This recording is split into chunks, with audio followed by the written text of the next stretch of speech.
datang suatu masa keinginan ada, tapi kemampuan yang tidak ada. Di masa yang lain kemampuan ada, tapi kesempatan yang tidak ada. Maka jangan tunggu kesempatan sempit, nanti akan ada kesempatan kita tidak sempat. Alhamdulillah, karena juga berbahagia pada malam yang ini kita semua hadir berkat dakwah bersama mengajak lewat media sosial lewatnya teman-teman, sehingga insyaallah dakwah bid'ah wa dakwah bil aqwal serta media YouTube kita yang hadir bersama semoga juga akan mencerahkan dan mencurahkan. Salam kita sampaikan kepada junjungan alam baginda Rasulullah sallallahu alaihi wasallam, sayyidil awwalin wal akhirin yang bertakdim. Tidak pernah dari mimpi untuk berselawat, karena setiap selawat yang kita bacakan sekali kepada Nabi, Allah akan mengembalikan dan membalas 10 kali kepada kita. Maka oleh karena itu Nabi bersabda, "Shalla alaiya salatan sallallahu alaihi wasallam." Begitulah mulia baginda sallallahu alaihi wasallam. Maka oleh karena itu rahmati Allah, dalam ayat yang kita bacakan ini khitbahnya kepada Nabi sallallahu alaihi wasallam dan tentu kepada kita semua. Allah mengatakan, "Fadzakir innama anta mudzakir fadzakir." Ya Muhammad, fa'idhum, berikan nasihat dan pelajaran. Tidak boleh bosan. Selalu kapan di mana saja kita menasihati. Kadang-kadang kita dinasihati, kadang-kadang kita menasihati. Maka ini hubungan timbal balik. Oleh karena itu, tanda orang yang tidak rugi, Allah mengatakan, "Illal ladzina amanu wa 'amilus shalihati wa tawassaw bil haqqi wa tawassaw bis sabr." Siapa orang yang tidak rugi? Yang pertama, orang yang memiliki kesalehan individual, orang yang beriman dan beramal saleh. Yang kedua, orang yang punya kesalehan sosial. Apa maknanya? Dia saling menasihati untuk kebenaran dan saling menasihati untuk kesalahan. Kalau karena itu Allah mengatakan, engkau wahai Muhammad sebagai mudzakir. Sehingga mudzakir itu orang yang memberikan nasihat, memberikan pelajaran. Kalimat kata mudzakir, harapannya beliau selalu memberikan peringatan. Kenapa? Karena kita lupa. Maka ada yang ingatkan, atau kita silap, ada yang meluruskan, atau kita kurang semangat, ada yang mudah semangat. Jadi oleh karena itu mudzakir. Jadi kita semua sebagaimana diperintahkan oleh Nabi sallallahu alaihi wasallam harus menjadi orang yang selalu memperhatikan orang lain. Kita tidak bisa saleh individual, tapi kita harus mengajak orang lain juga menjadi orang yang saleh. Jangan masuk surga sendirian, masuklah bersama anak-anak kita, keluarga kita, tetangga kita, ajaklah mereka. Jadi oleh karena itu Allah Subhanahu wa taala, Umar bin Khattab radhiyallahu anhu kalau subuh beliau sambil berjalan mengajak, "Ayo subuh." Nabi kalau malam mengajak, menutup pintu anaknya, menantunya, "Ayo Ali, bangun salat tahajud." Padahal Ali ini kan orang yang saleh, orang yang dijamin masuk surga oleh Allah. Tapi ternyata tidak salah. Walaupun kita orang yang ahli jamaah, kan boleh, yuk jamaah, yuk kan boleh. Nah, apa diingatkan kembali. Jadi senang kita diingatkan oleh orang lain. Tapi orang sayang sama kita. Jadi inilah faedah kita punya teman. Teman yang baik selalu teman yang berikan motivasi kepada kita. Jadi jangan kita, maka oleh karena itu, itulah harga faedah seorang teman. Allah mengatakan, "Lasta 'alaihim bimusaytir." Wahai Muhammad, tugas engkau memberikan peringatan. Tapi tentu engkau tidak punya kekuasaan untuk memberikan hidayah kepada mereka. Tidak ada kekuatan untuk mengharuskan mereka melaksanakan apa yang kau ajar. Tugas kamu hanya sekedar menyampaikan, mencerahkan, menjelaskan. Apakah orang mendengar, tidak mendengar, itu tidak ada masalah. Jadi firman Allah Subhanahu wa taala dalam konteks ini Allah mengatakan musaytir berzikir. Jadi engkau tidak bisa menguasai mereka. Al-musallit ala syekh liyashraf alaih. Engkau tidak diperintahkan untuk harus memantau mereka. Engkau tidak diperintahkan untuk melihat keadaan mereka. Engkau tidak diperintahkan untuk menulis apa yang mereka kerjakan. Tugas engkau hanya sekedar menyampaikan. Jadi wa ma 'alal rasul illa al-balagh. Jadi oleh karena itu tugas Nabi itu adalah tabligh. Maka sifat Nabi siddiq, amanah, tabligh, fadlah. Jadi beliau adalah orang yang jujur, beliau adalah orang yang amanah. Tugas Nabi adalah tabligh, menyampaikan, dan beliau adalah orang yang cerdas. Kapan, di mana, bagaimana menyampaikan, beliau tahu. Kalau pemarah, bagaimana cara menyampaikan. Kalau orang yang diam seperti apa. Kalau dalam tetangga seperti apa. Nabi orang yang sangat hikmah dalam hidupnya. Maka Nabi SAW suatu hari ketika beliau di rumah Zainab, ini kan banyak jamaah sahabat-sahabat. Tiba-tiba Zainab mengambil tempayan yang ada kurmanya, menumpahkan. Jadi para sahabat ada tegang semua. Nabi bilang, ini ibumu lagi cemburu. Ibumu lagi cemburu, dibantu kumpulin. Jadi tadi yang tegang menjadi cair kembali. Nabi sangat hakim, sangat bijak. Udah tak marah. Justru dengan itu, itu ya. Nabi juga menghadapi sedemikian keadaan keluarga. Kalau begitu, kalau ada dinamika sedikit dan luar biasa, ada gelombang biasa. Asal jangan tsunami keluarga itu, tsunami ya. Kalau sudah gelombang itu biasa. Ya. Nah, jadi tidak ada kehidupan keluarga itu yang linear lurus, mesti bergelombang dan indah jalan kalau bergelombang. Nah, jadi teman-teman karena itu Allah mengatakan lasta alaihim bimusaytir. Rasulullah Muhammad hanya menyampaikan kepada mereka, engkau tentu tidak menguasai hati mereka. Nah, jadi jemaah rahmat Allah Subhanahu wa taala, betapa Nabi sallallahu alaihi wasallam diharuskan menyampaikan kepada umatnya, fa in lam taf'al fa ma ballaghta risalatahu. Kalau engkau belum menyampaikan, berarti engkau belum menyampaikan amanah dari Tuhan. Jadi sedikit apapun yang kita miliki, jangan lupa menyampaikan kepada orang lain. Ballighu anni walau ayat. Satu ayat yang kita punya, sampaikan kepada orang, ada anak, istri, keluarga. Menyampaikan tak mesti alim, menyampaikan tak mesti orang pandai. Kita punya kewajiban untuk menyampaikan kepada orang lain. Jadi amanah orang yang punya ilmu menyampaikan ilmu. Amanah yang punya harta menebarkan harta. Amanah yang punya tenaga membantu orang dengan tenaga. Jadi luar biasa amanah ini Allah titipkan kepada kita. Maka jemaah Allah Subhanahu wa taala, Nabi sallallahu alaihi wasallam pada suatu hari buru-buru ke rumah salat asar langsung ke rumah. Kenapa? Ternyata ada securi emas yang Nabi harus segera. Jangan sampai emas ini bermalam lagi di rumahnya. Ada securi emas. Nabi tentu bukan orang kaya, tapi ada sedikit emas. Dan emas segera beliau harus menginfakkan. Jangan sampai bermalam lagi di rumah. Berapa banyak orang zakat? Besok aja kita bayar. Jangan, karena besok belum tentu milik kita. Mungkin kita hidup sampai sore ini, besok belum tentu kita dapat bernafas kembali.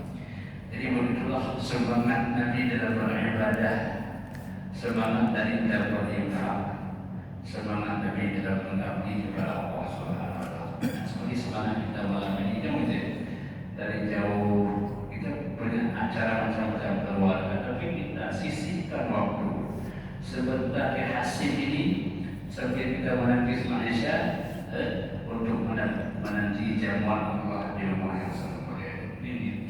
Luar biasa. Jadi jemaah Allah Subhanahu wa taala, Jadi Allah mengatakan, engkau tidak ada mampu wahai Muhammad untuk menguasai hati mereka. Ya, engkau hanya menyampaikan.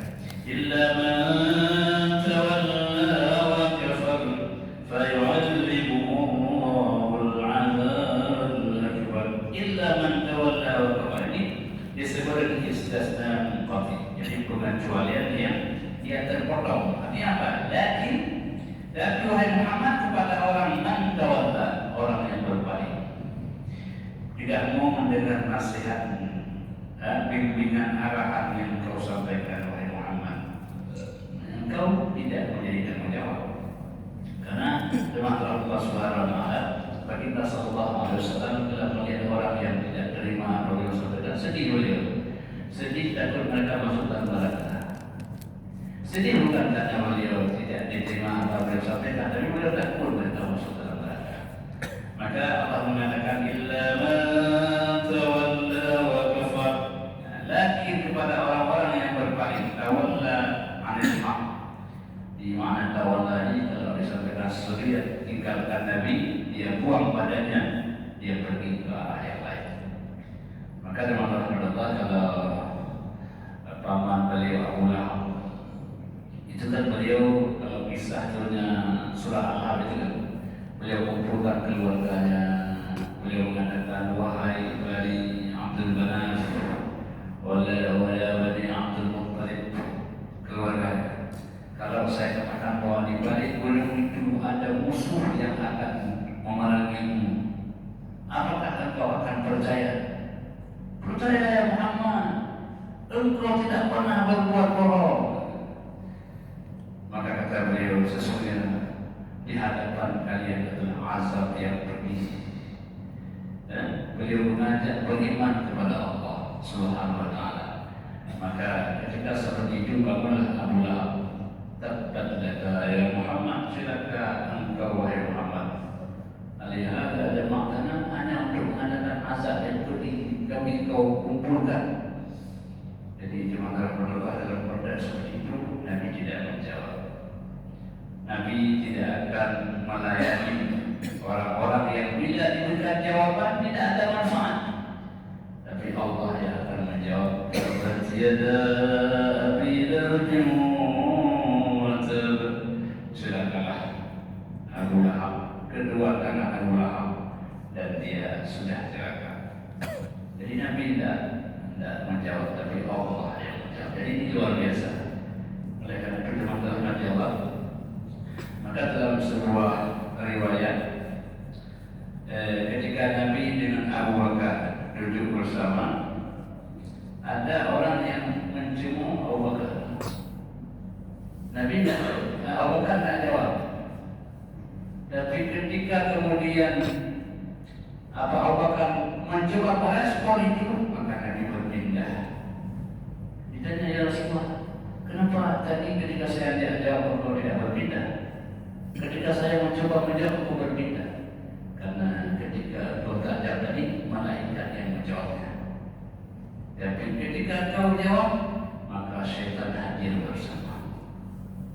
Jadi kalau kita dimarahi orang, yang dijawab, karena ada malaikat yang jawab. Tapi kalau sudah kita jawab, maka syaitan yang hadir, malaikat yang pergi. Tadi makin orang juga marah, ya. Ada makna Allah Subhanahu wa taala. Jadi Allah mengatakan fayu'allimuhu Allahul 'adzabal akbar. Maka orang-orang yang berpaling itu dengan rahmat Allah, orang-orang yang meninggalkan dakwah Nabi sallallahu alaihi wasallam, fayu'allimuhu Allah, maka Allah akan segera mengazabnya azabal akbar, dan azab yang besar. Tidak lama mereka akan diazab oleh Allah Subhanahu wa taala. Apa azab yang besar itu? Azab al-akbar adalah jahannam ad-daim azab. Jahannam yang azabnya tidak pernah berhenti. Maka teman-teman Allah, ketika neraka ini sudah mulai bekerja, dia tanya kepada Allah, ya Allah, al-min mazid, ya Allah, apakah ada tak tambahan? Karena neraka ini sudah makan sebagian makan yang lain, karena sudah tidak ada isinya lagi. Maka mereka menanyakan, ya Allah, apakah ada nggak tambahan lagi ya Allah? Mereka minta tambahan isi neraka itu. Nah, maka dalam Allah Subhanahu Wa Taala Allah mengatakan orang-orang yang berbalik itu, fayu'adzibuhullah, maka Allah akan azab dengan azab yang besar. Allah yang dimaksud Allah Subhanahu Wa Taala, kapan diazab mereka? Yang pertama diazab dalam dunia, diazab dengan kekeringan, diazab dengan macam-macam kelaparan, diazab dengan macam-macam, itu azab dunia. Nah, ditambah lagi oleh azab kubur, ditambah lagi oleh azab dalam neraka. Jadi orang yang berbalik kepada Allah itu mulai dalam dunia yang azab oleh Allah. Maka Abu Lahab dalam dunia sudah azab oleh Allah. Abu Lahab dalam dunia. Ya, sama Allah Subhanahu Wa Taala.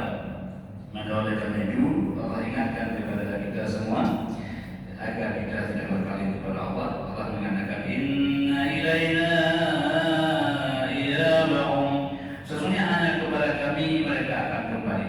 Iyab artinya kembali.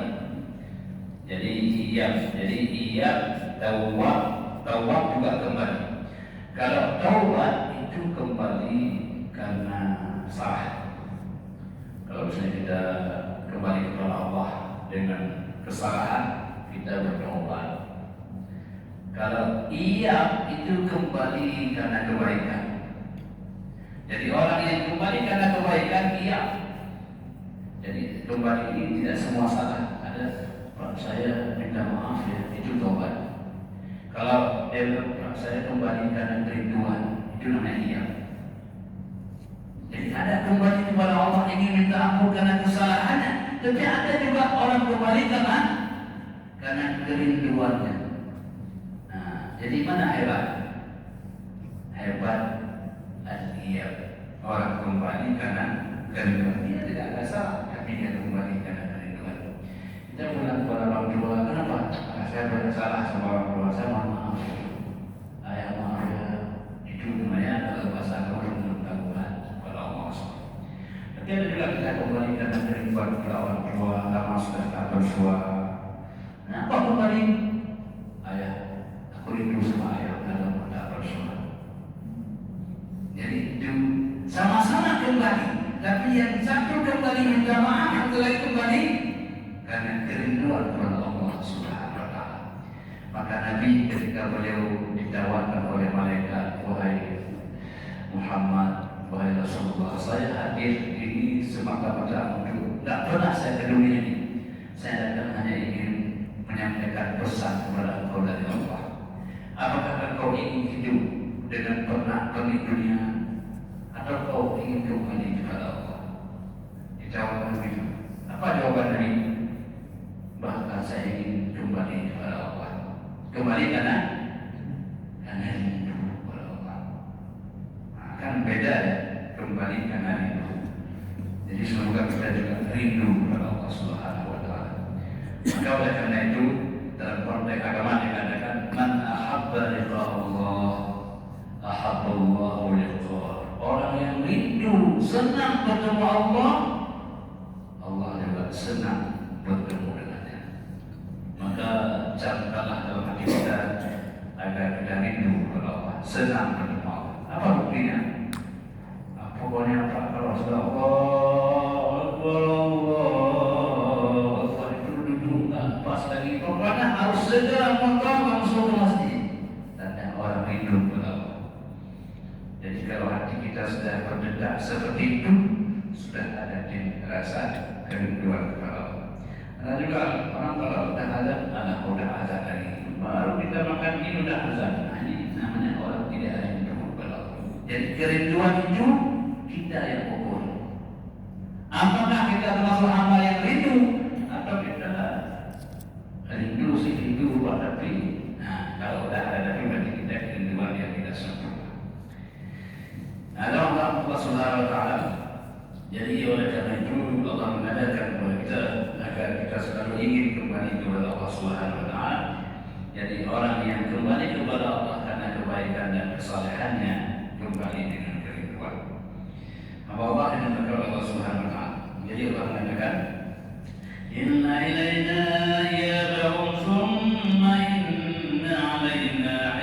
hisabahum. Kalau kembali kepada Allah, apa lagi? Maka tugas kami untuk menghisab mereka. Ada hisab al-asir, ada hisab al-yasir. Hisab itu apa? Allah akan memberikan perhitungan amal kita. Ada orang yang dihisab dengan mudah. Orang-orang yang beriman ada dua kategori. Ada orang yang tidak dihisab. Apa saja amal tidak dihisab? Yang pertama orang yang sabar, yang kedua orang yang syukur. Jadi innama yuwaffas sabiruna ajrahum bighairi hisab.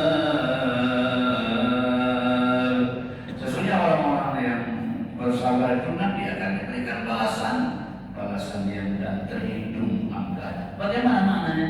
Dia nanti menghadap Allah tanpa dihisab. Orang-orang yang sabar ini luar biasa. Kita boleh ceramah sabar, tapi untuk sabar itu hilang uang cerita dan dua hari yang saya diurutkan. Jadi tidak mudah.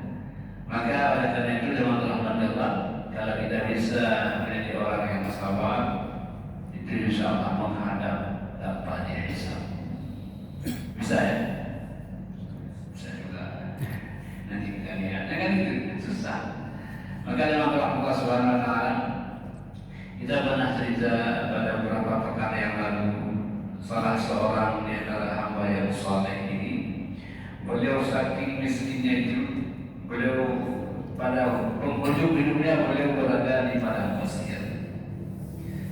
Kira-kira padang pasir yang beliau tinggal itu bagaimana? Ada satu tempat gubuk, beliau tinggal di situ bersama cucunya.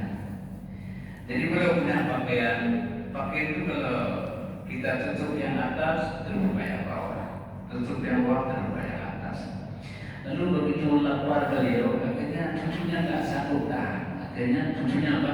Dia cari makanan.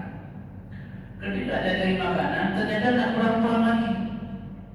Tinggallah si kakek ini sendirian. Ketika ada orang yang lain melihat ini, orang yang tidak kenal ini, beliau sudah tua dan sakit. Bagaimana? Ya, alhamdulillah saya bersyukur kepada Allah. Bersyukur saya kepada Allah. Ini bersama siapa? Saya sama cucu saya, tapi tidak pulang-pulang. Maka dicarilah oleh dua orang ini. Ternyata cucunya tinggal bekas-bekas bunga sudah dimakan oleh serigala. Maka ketika mereka kembali, mereka agak tidak sanggup menyampaikan kepada orang ini. Maka beliau mengatakan, tolong sampaikan bagaimana cucu saya tidak apa-apa. Kalaupun sudah pergi meninggal dunia, Allah yang memanggilnya. Ya bahagia bukan Allah. Akhirnya mereka mengatakannya, cucu bapak sudah pergi dimakan serigala. Alhamdulillah ala kulli hal. Tak lama kemudian beliau pun meninggal dunia. Ketika meninggal itu kata dua orang ini, kalau kita duduk bagian bawah terbuka bagian yang atas. Dalam konteks ini beliau mengatakan alhamdulillah ala kulli hal. Maka orang yang tidak dihisab yang kedua siapa? Orang yang bersyukur. Kita bersyukur kadang-kadang mengeluh juga. Ada nggak mengeluh? Saya ada. Kita pulang ke rumah mengeluh, lihat makanan mengeluh, keadaan asam urat kita mengeluh, mengeluh kita. Jangan orang yang tidak mengeluh. Apa makna kalau sudah mengeluh hilang nilai sabarnya, nanti nilai syukurnya. Kapan kita mengatakan alhamdulillah ala kulli hal? Bisa enggak? Bisa Pak, ya, kadang-kadang. Maka dalam jawab, kalau kita konsisten jadi orang yang bersyukur, nanti kita menghadap tanpa dihisab. Tapi tiap hari jangan hari ini ada, hari ceramah mungkin 2 hari masih besok udah mengeluh lagi. Nah, kita mengeluh terus. Kita bersyukur dalam kuliah. Jadi dua model orang ini, yang pertama bersabar akan menghadap tanpa hisab, yang kedua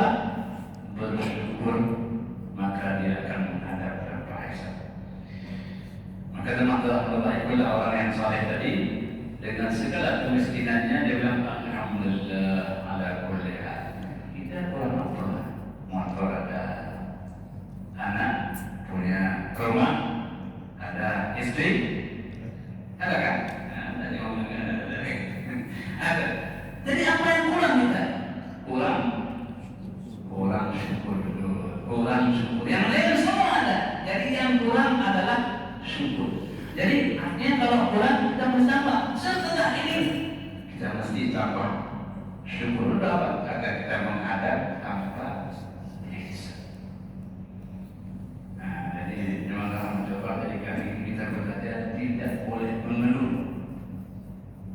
Ada orang kalau panas lagi ini.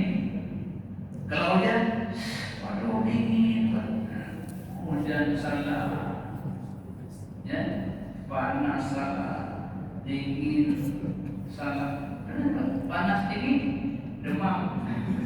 Kita mesti bersyukur ya. Kalau lagi panas, ya cari yang ada esnya. Kalau lagi dingin, cari pisang goreng gitu. Kita nikmat dalam semua keadaan. Jadi ini yang tidak mudah untuk kita praktekkan. Jemaah Allah Subhanahu wa taala, jadi kemudian jemaah Allah ada orang yang hisaban yasirah, dihisab dengan mudah. Ya. Faman utiya kitabahu bi yaminihi fasawfa yuhasabu hisaban yasira wa amman utiya kitabahu min wara'i dhahrihi fasawfa yad'u thubura wa yasla sa'ira. Orang yang diberikan kitab dengan tangan kanannya diberi. Waktu diberi memang langsung terambil dengan tangan kanan. Enggak bahasa ini akan langsung pakai kiri, tidak, terambil dengan tangan kanan. Ini apa maknanya? Dia akan dihisab dengan hisab yang cepat. Apa hisab yang cepat? Apabila hambaku, kamu pada hari itu ada nggak kamu lupa salat? Salat ada ya Allah, ya Allah ada saya. Hari itu ada nggak kau agak telat salat jamaah? Ada ya Allah. Hari itu ada kau telat zakat? Ada ya Allah. Ya Allah, atas kesalahan yang Allah boleh ya Allah, engkau lupakan aku. Hambaku, kesalahanmu telah aku tutup dan aku rahasiakan dalam dunia. Hari ini aku maafkan semua kesalahan. Dalam dunia, aku tutup semua kekurangan sehingga orang tidak tahu kalau kamu orang yang kurang. Jamaah ini kan tidak tahu kalau saya banyak kekurangan. Kenapa? Ditutup semua. Kalau jamaah tahu, semua keluar. Apa? Dan tidak Allah tutup. Nanti hari kiamat kita menghadap. Kata Allah, sudah. Ketika dalam dunia aku tutup kekuranganmu, hari ini aku maafkan semua kesalahan. Silahkan masuk dalam surga. Masya Allah, luar biasa. Karena itu, ketika Allah tutup kekurangan kita, jangan kita bocorkan kekurangan itu. Kadang-kadang orang dia punya kesalahan pada masa lalu, jangan kita buka aibnya. Maka dalam agama, man satara aiban satarahu Allahu yawmal qiyamah. Orang yang bisa menutup aib orang lain, maka Allah akan tutup aibnya hari kiamat. Karena tidak ada orang yang tak ada kekurangan. Kata orang sepandai-pandai tupai melompat, suatu makan pasti jatuh juga. Dalam bahasa hikmah, man talaba akhan bila aibin baqiya bila aib. Nah, jadi kata orang, tidak engkau mencari teman yang nampak cacat sampai kiamat tak punya teman. Saya kita kawin, kalau jadi murid yang pandai, yang cantik, yang kaya, itu tak pernah ada yang kawin. Jadi gimana tak? Nanti ada di surga kawin, dari dunia nggak ada. Semua yang kita cari mesti ada kekurangan, betul tak? Saya ibu-ibu ada cari suami yang sempurna, ganteng orangnya, kaya hartanya, pandai otaknya. Nggak ada orang. Tapi mungkin ada yang lebih susah. itu, maka keberadaan kita mengisi kekurangan orang lain, dan kekurangan kita diisi oleh kelebihan orang lain. Maka itulah sebabnya ada perkawinan. Apa maknanya perkawinan? Proses untuk saling mengisi kekosongan. Ya, kadang-kadang istri kita yang kurang, kita yang lebih, atau sebaliknya begitu. Makanya kadang kamu kok itu, tugas kita yang menyempurnakan dia. Jadi jemaah Allah Subhanahu Wa Taala, inilah konsep hisab dan yasir. Maka Allah yang akan Allah Subhanahu Wa Taala ada 4 hal yang akan dihisab. Yang pertama, hisab tentang al-huquq, hak-hak. Hak. Hari kiamat dibagi, nih sini, ini anak kamu ya, ya Pak. Nah, haknya sudah selesai belum? Ya Pak, tapi saya, ayo, salah kamu. Ini ayah ya, ini ayah nih sudah nggak menyelesaikan. Apakah anak ini sudah berikan hak ayahnya belum? Ini hak teman, kalau diundang datang dah. Malah siapa? Jadi kita semua akan dihisab dengan hak orang lain kepada kita dan hak kita kepada orang lain. Banyak kan hak, banyak. Hakul muslimin ala muslimi sittun. Hak orang Islam kepada yang lain ada 6. Apabila diundang maka datanglah. Pernah nggak diundang kita nggak datang? Sering. Fa'idha atisha fashammidu. Kalau umpamanya bersin, hendaklah engkau jawab, beri alhamdulillah. Itu jawaban. Alhamdulillah. Itu jawaban. Lupa saya. Kemudian kita kalau dia sakit apa? Jenguklah. Ada nggak orang sakit kita nggak jenguk? Banyak apa? Kan itu banyak karena satu Pak. Apalagi kalau diberikan nasihat kita sekarang sahaja masih. Kalau diminta nasihat berikan nasihat. Kalau dia meninggal maka bertakziah. Ada orang kalau meninggal itu langsung dilihat. Inna lillahi, semua Allah mengampuni dosa-dosanya. Jadi Pak, enggak ada mudah saja waktu itu tadi. Ikro itu bukan takziah, itu hanya informasi. Takziah datang menghibur orang yang keluarga yang meninggal itu. Ya itu banyak itu. Jadi kalau takziah itu enggak lagi karena sudah jawab itu Allahumma firlahu warhamhu. Itu pun copy paste. Ya rasa sudah takziah itu. Kita boleh menyelesaikan hak pada orang lain. Jadi jemaah dalam Allah Subhanahu Wa Taala, memang banyak hak-hak yang kita tidak melaksanakan, betul kan? Banyak hak istri, hak suami, ya. Banyak hak anak. Maka kalau mereka minta hak sama kita ini, sanggup kita jawab dari kiamat. Yang kedua, tentang awamir, tentang perintah-perintah, salat, puasa, zakat, haji, kan banyak. Ada orang yang punya umrah haji, tidak ada daftar. Dosa ada, dosa. Ini karena apa? Belum ada uang. Itu telah dibikin dewa. Awamir. Yang ketiga nawani, larangan-larangan. Larangan-larangan Allah. Mulai yang besar-besar sampai yang kecil-kecil. Apa ya? Enggak kecil juga. Riba, namimah, ngomongin orang. Pernah enggak? Sering juga Pak.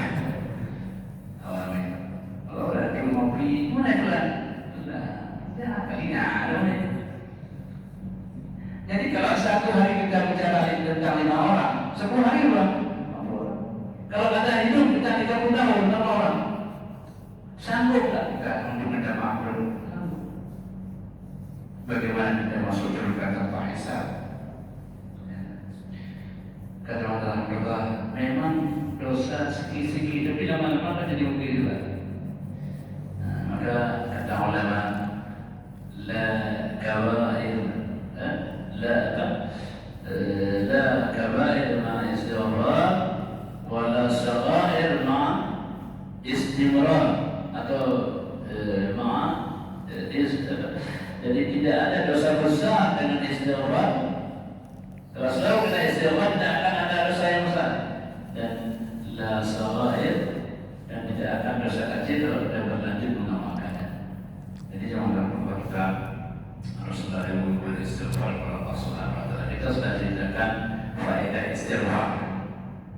Sudah kita cerita tentang orang bertemu dengan Ahmad bin Hanbal, kan saja. Anak muda bertemu dengan Ahmad bin Hanbal, hikmah dari istighfar. Nah, dalam Allah Subhanahu wa taala yang ketiga apa? Yang ketiga yang akan dihisab tentang akhlak. Akhlak budi pekerti kita. Kalau kita muka senyum, itu akhlak. Kenapa nak senyum? Lagi tak enak badan. Ya, walaupun tetap senyum walaupun tak enak badan. Makanya kalau tak senyum boleh lipat, jangan senyum. Ya, jangan sampai kita ketemu orang nggak salam, nggak senyum. Jangan, itu akan berada pada kekurangan akhlak. Jadi maka oleh karena itu Nabi mengatakan aksaru ma yudkhilul jannah, yang paling banyak memasukkan orang ke dalam surga dua. Apa yang pertama? Taqwallahi wa husnul khuluq. Yang pertama karena takwa, yang kedua karena berbaik budi. Maka orang kalau baik budi, senyum, insyaallah ada surga. Malah-malah tinggi, itu susah. Karena dengan kandung ada orang tinggi, ada orang tinggi dalam surga ada. Maka oleh karena itu menghormati Allah. Oleh karena ini 4 hal ini. Yang pertama tentang hak, yang kedua tentang perintah, yang ketiga tentang larangan, yang keempat tentang akhlak yang baik. Banyak kalau kita sudah baik akhlak kita, ya. Nabi hadir dalam dunia ini apa? Innama bu'istu liutammima makarimal akhlaq. Hanya saja diutuskan aku, kata Nabi, untuk meningkatkan akhlak yang baik. Maka dalam Al-Quran kita tidak bisa membeli hati orang, tapi kita bisa tundukkan hatinya dengan akhlak kita. Allah yang melakukan Allah Subhanahu wa taala. Adapun kepada orang yang tidak beriman, apa yang dihisab? Dihisab tentang nikmat. Nikmat yang Allah berikan. Ya, walaqad dara'na di jahannam katsiran minal jinni wal ins lahum qulubun la ya'qiluna biha wa lahum adhanun la yasma'una biha wa lahum a'yunun la yubsiruna biha ulaika kal an'ami bal hum adall. Jadi kami telah ciptakan jahanam itu untuk orang-orang yang untuk kebanyakan jin dan manusia. Siapa mereka? Mereka yang punya hati tapi tidak berdafakkur kepada Allah. Hatinya lalai dengan dunia. Jangan tidak lalai.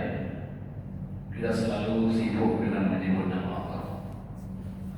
Maka hati kita ini kita harus jaga hati itu dengan istighfar, dengan tafakkur. Yang kedua, lahum azan, mereka punya telinga, tapi telinganya itu dia tidak mendengar hal-hal yang baik. Jadi rupanya telinga ini penting dalam hidup kita.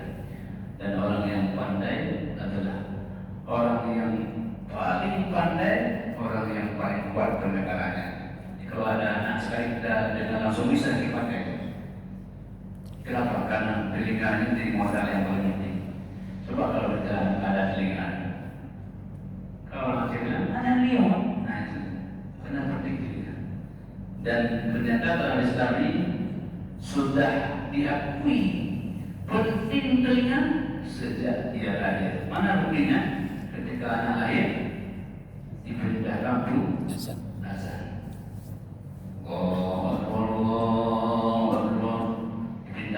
Karena itu berfungsi telinga. Dan sampai kita dewasa masih dipentingkan telinga. Mana buktinya? Dulu kita diazankan setelah kita mendengar azan. Jadi ketika dengar azan, mana bukti orang patuh? Orang patuh ketika dengar azan, dia langsung ikuti kemana suara azan, patuh. Orang tak patuh, ketika dia dengar azan, dia ayo pergi, udah azan, dia jauh. Ketika masjid, ketika azan ya, ayo kamu beli azan. Nah, jadi telinga ini penting. Maka dalam Al-Quran itu biasanya telinga itu dalam bahasa ayat ditaruh di urutan pertama. Ya, nah, jadi itu. Kemudian walau a'yun, mereka punya mata dan mata itu mereka tidak melihat tanda-tanda kuasa Allah. Kenapa? Karena mata ini memang Tuhan Allah bisa melihat dua hal. Yang pertama kita melihat dengan mata kepala, yang kedua kita melihat dengan mata hati. Makanya kadang-kadang orang tidak bisa melihat dengan mata kepala, tapi dia bisa melihat dengan mata hati. Nah, maka Allah orang walaupun tidak bisa melihat itu bisa jadi orang pandai. Kenapa? Dia melihat dengan mata hati. Saya teringat suatu hari saya bilang begini. Nah, ini jelas sedikit. Begitu ada orang yang tunanetra, beliau bilang, Pak, mau pulang ke Nayu, ayo saya bonceng. Maka beliau bonceng di belakang. Saatnya bapak kemana-mana nggak lihat bisa, oh bisa. Tahu Pak? Tahu, bapak tahu. Saya tanya, nanti Pak kalau saya tanya di daerah kampung mana, tahu Pak? Tahu saya. Waktu sudah sampai Kuda Alam, saya tanya, ini Pak mana? Ini Kuda Alam ya? Betul. Saya kok bisa tahu di belakang turun di motor, tapi tahu di mana? Pak, gimana cara tahunya? Katanya lain tempat, lain anginnya ada yang lucu. Tapi maksudnya coba kita bayangkan bahwa setiap orang Allah memberikan kemampuan untuk melihat dunia ini dengan caranya masing-masing. Ini tanda kuasa Allah Subhanahu wa Ta'ala. Maka orang-orang yang tak tunanetra itu lebih cepat sampai ke rumah ketimbang orang yang bisa melihat. Orang-orang yang mampirnya langsung sampai ke rumah. Betul ya? Betul juga mungkin. Kita kan pengalaman. Kadang-kadang sampai ke rumah. Jadi ternyata teman-teman kita kembali bahwa ini nikmat, dan nikmat-nikmat ini akan dipertanyakan oleh Allah. Siapa itu orang yang kufur? Kenapa? Karena mereka tidak menggunakan nikmat sesuai dengan perintah Allah Subhanahu wa Ta'ala. Nah, kita ini sehat dan mesti kemudian baca Quran, telinga kita mendengar pengajian, nggak ditanya lagi, sudah sesuai dengan peruntukannya. Nah, maka orang-orang beriman ini dia selalu melihat kemana yang Allah peruntukkan. Maka apa makna syukur? Syukur itu adalah istikhdamun ni'mat ala ma arada Allah. Menggunakan nikmat sesuai dengan peruntukan zat yang memberi. Itu maksudnya itu syukur nikmat. Misalnya kalau kita punya peci pakai di atas, kalau pakai di kaki, kita syukur nikmat. Itu contoh. Jadi maksudnya ketika seperti itu kita syukur nikmat Allah Subhanahu wa Ta'ala. Maka Allah Subhanahu wa Ta'ala, "Tsumma inna 'alaina hisabahum." Kemudian mereka itu adalah tugas kami kata Allah untuk menghisab mereka. Maka man yunaqisul hisab, man yunaqisul hisab, kalau orang terus ditanya, maka dia pasti akan dipenghuni neraka. Karena dalam Allah kita kalau dia sedang nikmat Allah ini tidak bisa jawab. Sangat banyak nikmat itu, ya kan?